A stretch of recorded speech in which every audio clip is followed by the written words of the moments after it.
po ang importansya ng agrikultura sa ating ekonomiya? Well, ang importansya ng agrikultura sa ating mga tao, lalo tigit, agriculture considering this is the backbone of the total economy ng ating lipunan ng ating bansa, dahil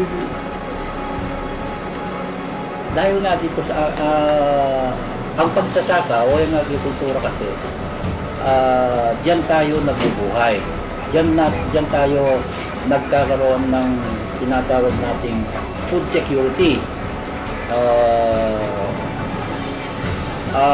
Ito'y bilang pasasalamat sa ating mga masisipag na magsasaka na without them, palagay ko hindi tayo susulong o hindi tayo makakarating sa target ng ating administration, ng ating gobyerno, para maging ganap tayong maunlad as a nation. Programa po ba kayo para umunlad ang ating ekonomiya sa aspeto ng agrikultura? Marami, meron actually. Ang mga programang ito ay yung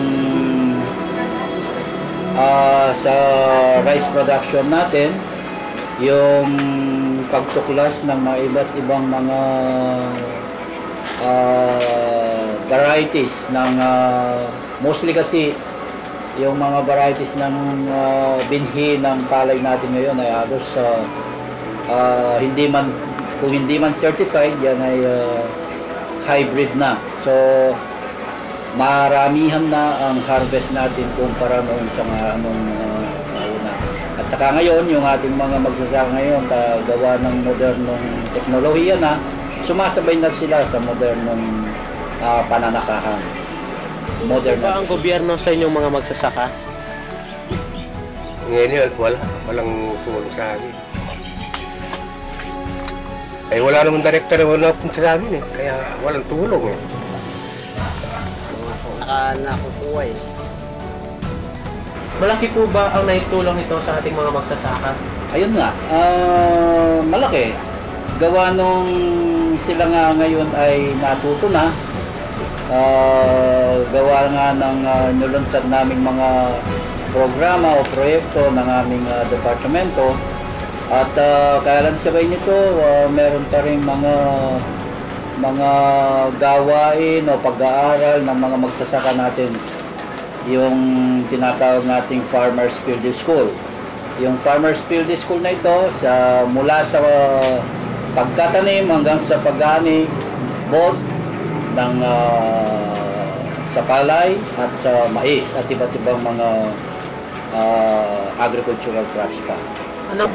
Nagkaroon po ba ng pag-unlad ang ekonomiya ng ating lokal na pamahalaan dahil sa agrikultura? Oo naman, kasi nga maraming ang naging contribution yung agriculture in terms sa production, hindi lamang sa rice production, sa corn production, and then sa high value commercial crops, meaning yung mga gulayan natin, dumami yung production. Kaya masasabi ko nagkaroon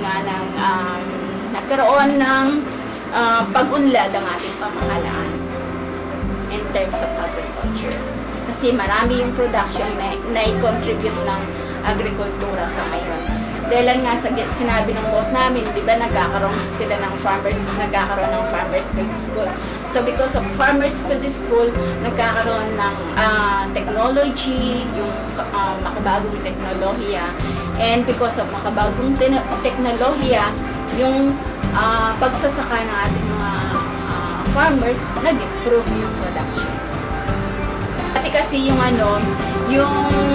metric tons, halimbawa sa rice, dati yung na-harvest ng mga farmers natin, 4 metric tons lang, meaning 80 kabans per hectare. Pero ngayon, nagre-range na sila sa 110 per hectare. So, a difference of 20 to 30 kabans per hectare. In terms of sa corn production, Dati hanggang 4 metric tons lang. Ngayon sa yellow corn, nagkakaroon na sila ng average production ng 9 metric tons. So from 4 metric tons, nagkakaroon na sila ng 9 metric tons. Ngayon naman sa mga green corn, dati mga 3 metric tons lang, ngayon 6 metric tons na. Pag metric tons, ibig sabihin 10,000 kilos per metric tons.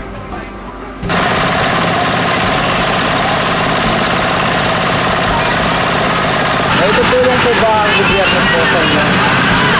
Wala po yan. Wala ka lang na pilutan ng gobyerno dito. Pinibigay na pa tayo. Ano ba mo?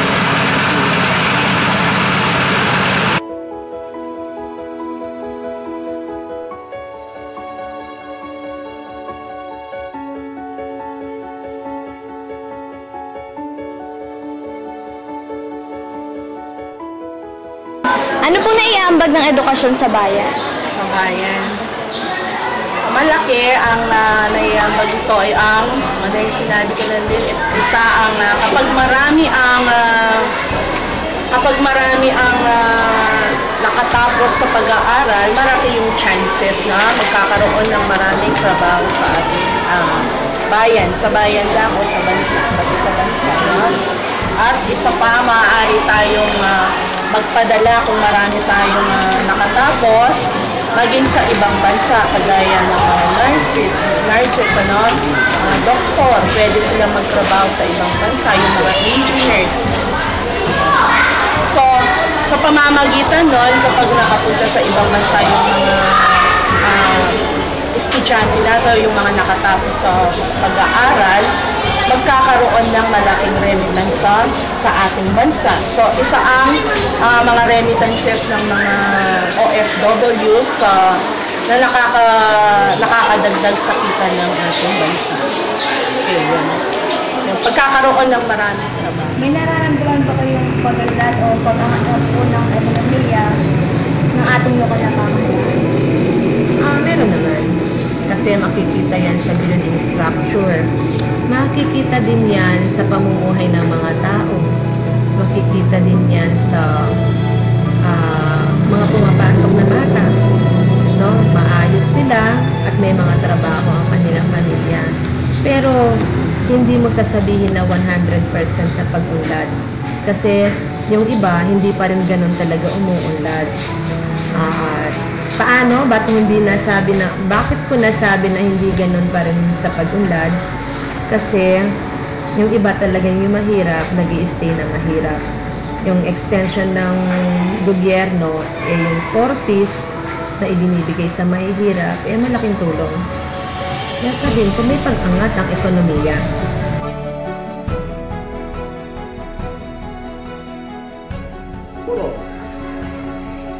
Meron naman. Nararamdaman naman natin na meron ng pag-unlad. Kung wala naman, dati pa rin back to basic. Walang kung dati. Yung mga sweldo, ganyan. Pero ngayon, medyo max naman. Ngayon, personally, I don't think na meron. Kung meron man, hindi ganon kalaki. Bakit? Kasi, may napapansin ka ba bago dito sa lugar natin? Kung meron man, yun yung mga kanal, infrastructure, yung mga sementadong daan. Pero marami pa akong alam na mga tulay na sira-sira pa, especially dito sa Florida Blanca, no? Considering also yung bumabaha yung banda ng Florida, which is hindi naman talagang nangyayari. Pero ngayon binabaha na. Why? Kasi yung drainage na ginawa nila hindi pa tapos. So kung sasabihin mo progreso ang ekonomiya ng lokal na pamahalaan ng Florida Blanca, hindi pa ganoon ka progreso. Kasi hindi pa ganoon karami ang napapagawa. Ang programa ito ay para sa ating bayan. Ito po ay tinatawag namin Adapt a Barangay Project, na ang magkikinabang dito ay ang mga mamamayan at mga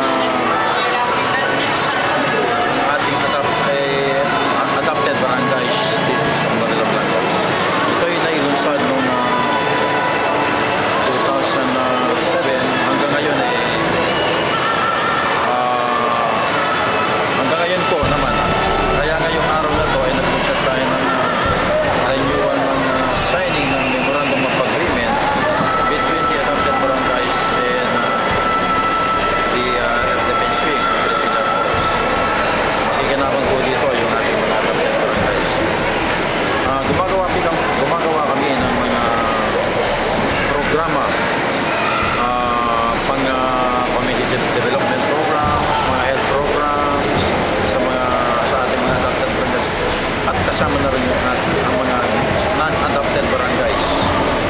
Hindi lang yung ating 11 adopted barangays ay ginagawa natin ng mga programang pang-komunidad para sa development ng isang barangay. May nalaman po kami itong programa ito para sa ikuulan ng ekonomiya ng ating bayan. Malaki. Talagang ito ay ginagawa natin para makatulong tayo sa pag-unlad ng ating ekonomiya.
Kaya tamo palengke dahil na may gimpulong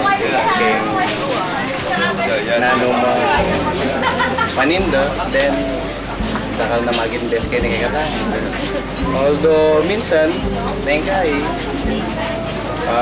may kaka-problema uling nengkay kayong kapaligiran pa nengaliwan tao nangalalang concern kay kapaligiran o kaya nengaliwang kahit at least na makasaw ko makatsuro. Pero ngayon sitwasyon na sa unaw anak ko pa nga sabi matsuro siguro ano ba tanya yung kay Mayor Tamuel Guerrero maraguling pa madublad na yung palengke namin. Oo naman, kasi nagsisikap naman yung presidente natin at saka yung mga tapat sa pamahalaan natin. Pwera lang sa mga korap, no? Nasa kanila lang yun. Pero sa amin naman, in our side na nagtitinda, naghahanap buhay, kailangan marunong din kami sa buhay. Yung dapat yung kinikita namin, huwag lalapis yung ginagastos namin. Kailangan gagastos kami yung sapat yung kinikita namin. Hindi yung gagastos ng labis sa kinikita. Kaya doon naghihirap yung mga tao. Dahil hindi nila alam plano yung para sa kinabukasan ng mga anak nila. Marami pag-ulan dito eh. Meron. Ano lang po ang nakata? Malaki nga kahit ba? Yung mga daanan natin na pare, yung mga building, yung munisipyo, pinaganda nila yan, umunlad na yan. Signs of progress. Sa pag-iikot po ng pera, kaya po ba naman na pag-unlad? Pag-iikot ng pera, kasi yung mga pera natin, medyo lumalaki na yung mga nila, di ba? Opo. Mga bahal kaya lang, medyo, yung mga binibili rin, mataas din. Mataas din. Pero kahit mahal, okay naman. Kita mo naman yung mga sasakyan lang na lumalabas, di ba? Daming may mga wheels na ngayon. Sa inyo po bilang individual, nararamdaman niyo po ba ito? Magunlad? Ngayon hindi. Hindi. Mulad naman, okay naman. Kasi mga anak ko nag-aaral naman sa magandang school.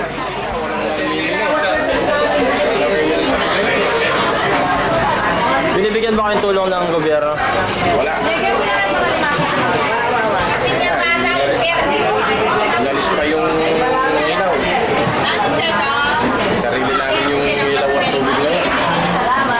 Sa private.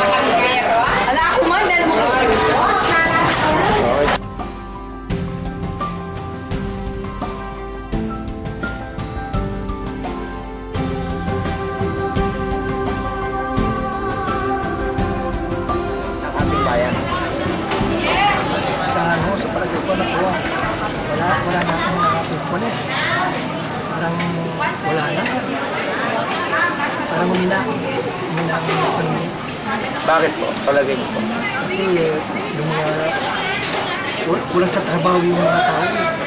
Kasi anak buhay. Sana pwede kung meron silang mapapasukan na ano dyan, story. Wala eh. Di katulad nung nandyan pa yung ano, yung Asudeco, at saka yung mga Air Force. Yan, yung mga video na mo, panida. Dahil yung ano, central, sugar. Pag wala na ngayon, kaya yung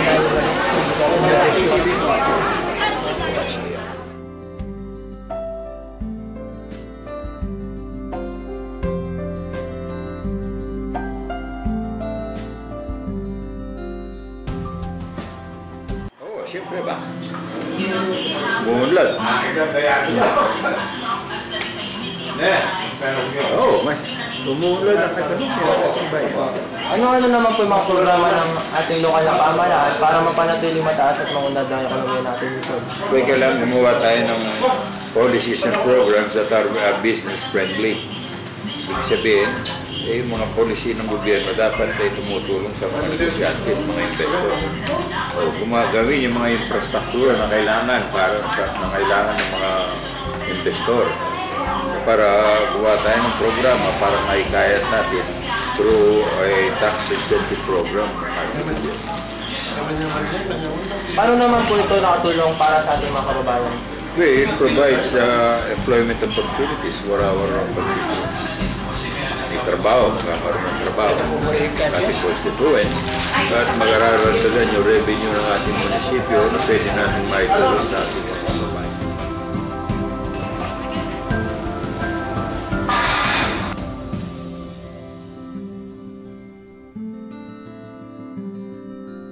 Bilang isang manggagawa, nararamdaman niyo po ba ang pag-unlad ng ating ekonomiya? Nararamdaman ko yung pag-unlad ng ekonomiya natin dahil sunod-sunod yung nagiging proyekto naman namin, hindi kami sabay yung increase ng sweldo namin, yung increase naman. Notebook? Siguro meron din. Kasi kami mga manggagawa, para din sa pamilya namin. Nakatulong din para sa pag-unlad namin.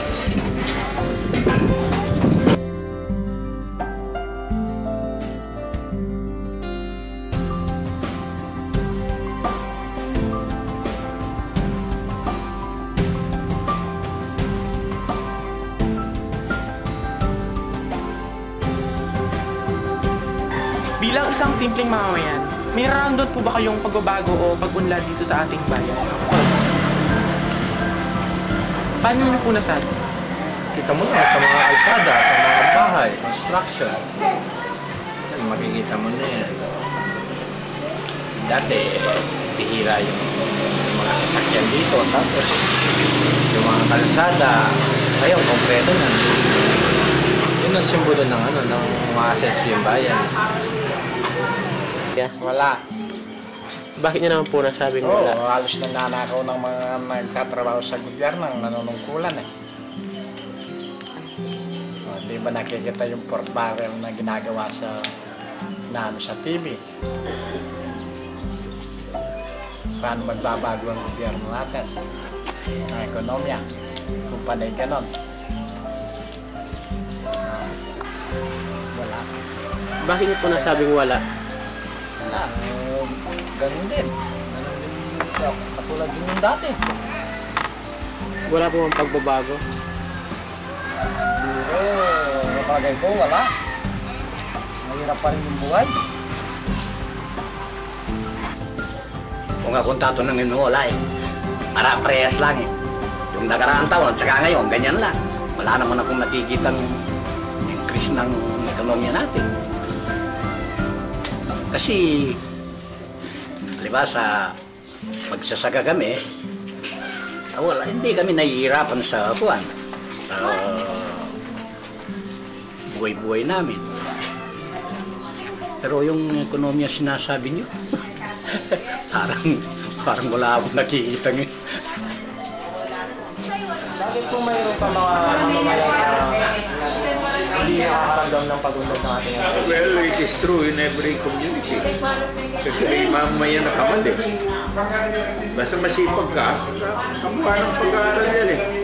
Bakit yung mga nag-aaral, mayroong marunong, mayroong hindi? Bakit mataas ang grado, mayroong mababa ang grado? O bakit? Dahil tamad. Ayaw mag-aaral. Eh, ganun din yun. Yung mga tao hindi nakakaramdam eh. Dahil ayaw magtrabaho, tinatamad, sugarol, naglalasik. Eh, talagang hindi mo mararamdaman. Talagang malulubog ka sa kahirapan. Sa mga nakaraan ng taon, o mga nakarang panahon, mas naging maunlad po ba yung ekonomiya natin? Eh, natural. Mas malaki dahil maraming negosyanteng pumasok sa atin. Mas marami yung taong nagtatrabaho. Mas marami yung nag-aaral ngayon. So magaganda ang mga infrastruktura natin. So umulan tayo. But we used to be a very sleepy town. Now it's an active town. Ano po ba sabi natin sa mga mamamayan para patuloy na maramdaman ng pag-unlad natin? May kailangan magsipag tayo. Kailangan magipagtulungan tayo. Hindi kasi kaya ng gobyerno ibigay lahat sa mamamayan yung pangangailangan nila. Let us stop thinking that the government can do everything for us. Let us begin thinking na we must work and cooperate with government. Hindi yung pwede yung gobyerno, iasa natin lahat yung gobyerno. Ha? Dapat tayo mismo mamamayan ang magtrabaho para sa ating sarili. Hindi yung gobyerno magtatrabaho para sa inyo. Ha? Kagaya nyo, mga estudyante ngayon, o paano kayo papasa? Iasa nyo sa eskwela? Dapat sa inyo yan. Ha? Dapat kayo magsipag. Magsikap kayo makapag-aral ng mabuti. Eh kung puro bisyo ang matupagay nyo, ay wala mangyayari sa buhay ninyo. Talagang maghihirap kayo. Ganun lang ang buhay ng tao. You have to strive, you have to make some sacrifices. Hindi pwede yung gobyerno na lang. Pag nagkasakit, gobyerno. Pag nanganak, gobyerno. Pwede ba yung ganun? Hindi pwede yung ganun. In order to develop the community, it must start from every family. O, paano ma-start yan sa pamilya? Eh, yun lang, kaya mo suportahan yung sarili mo, malaking bagay. Huwag ka nang umasa sa gobyerno. O, okay niya. Kailangan samasin niyo pa mag-aaral nyo. Eh, iwasan, ipasar na ko ng eskwela. May pasar ka kay sarili mo. Ha? Masenso ka kay sarili mo. Ha? Ang mamasa ang gobyerno, kaya ka masenso.